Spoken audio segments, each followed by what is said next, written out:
I watched a very interesting video on YouTube this morning of a famous bodybuilder who was dealing with a lot of injuries, kind of lost his way, and everybody was thinking, when is he going to make a comeback? When is he going to reinvent himself? When they said the words reinvent themselves, that really struck me. Because the question I have for you is, are you trying to reinvent yourself right now? And what does that mean exactly? Yourself. Reinvent yourself. I was in that situation where I had pretty much lost everything many years ago now. And I was left really in a totally destitute situation. And my mind had convinced itself through my beliefs that I had nothing left and that my life was over. Little did I know that was the opening.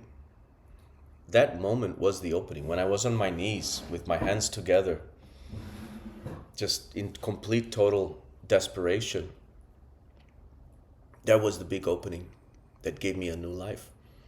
But I did not reinvent myself. On the contrary, I got rid of what was not me. What was false was burned away, and that pain was the burning away of what was false, was what I believed I was.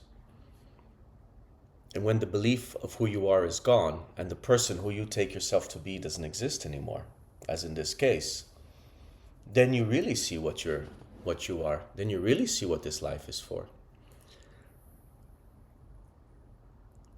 We assume that things are going to be in a certain way based on our own projections. Understand that your projections comes from your conditioning.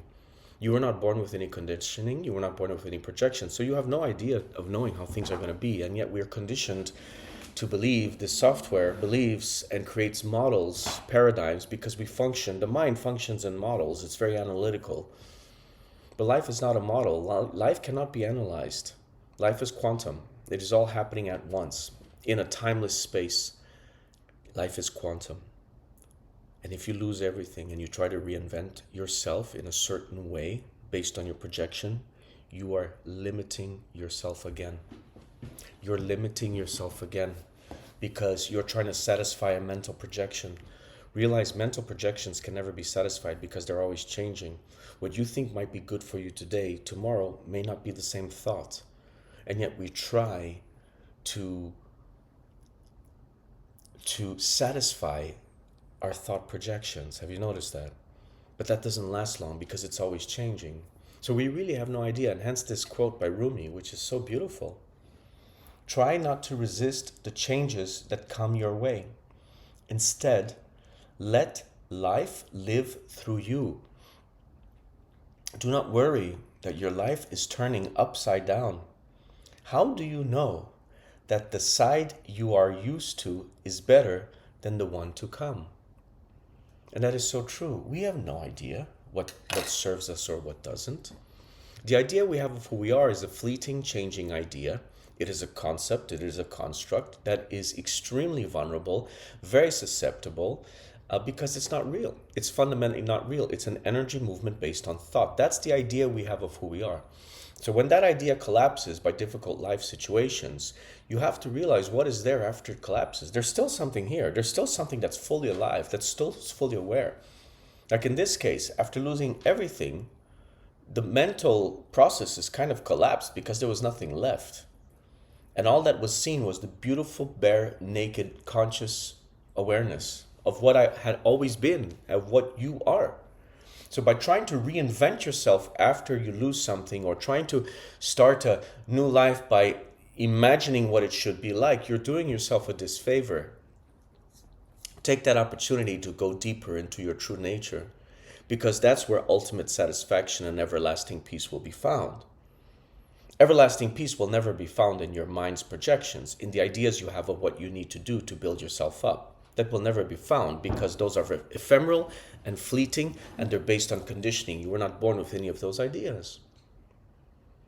So if you find yourself in a very difficult situation right now, as I have many, many times in my life, my recommendation, and this is only what worked for me, I will only speak from experience.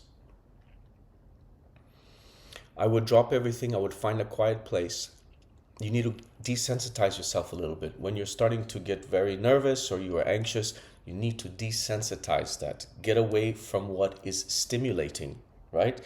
Like if you're walking in a shopping mall, that's not a very good place. It's very loud. There's a lot of things to look at. There's a lot of sounds. There's music. There's people. Get away. Go to nature. Nature is always the best.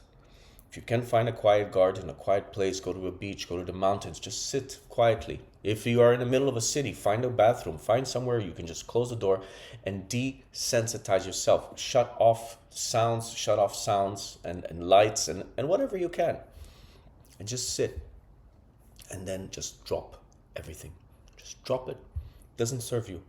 Just momentarily, just drop it, and observe with detachment. Things are going to come up. If you have just left a stressful situation, of course, you're still going to have that energy of stress in your body. The key is not to resist that. Never resist anything, and don't resist resistance, because you will naturally resist. So as you sit quietly, as you are desensitized, just allow things to occur. Don't resist it, because you have the power to do that. When you don't resist, you automatically witness. You are the ultimate witness. So when you don't resist, you automatically witness and you automatically surrender. That's the power of not resisting. It has a threefold effect.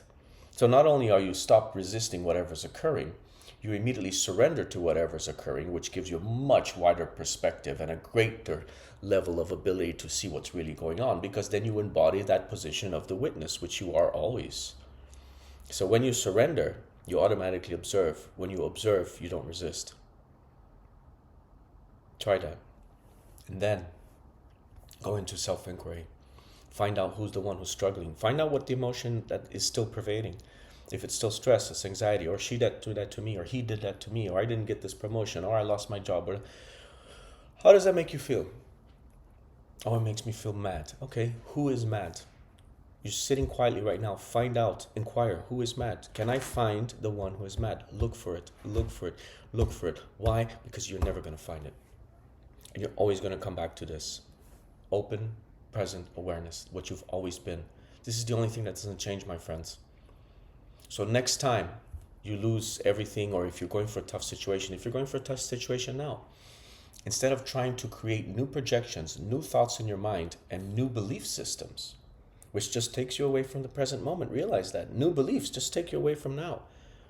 Take that opportunity. It's grace. Drop it and find out who you are.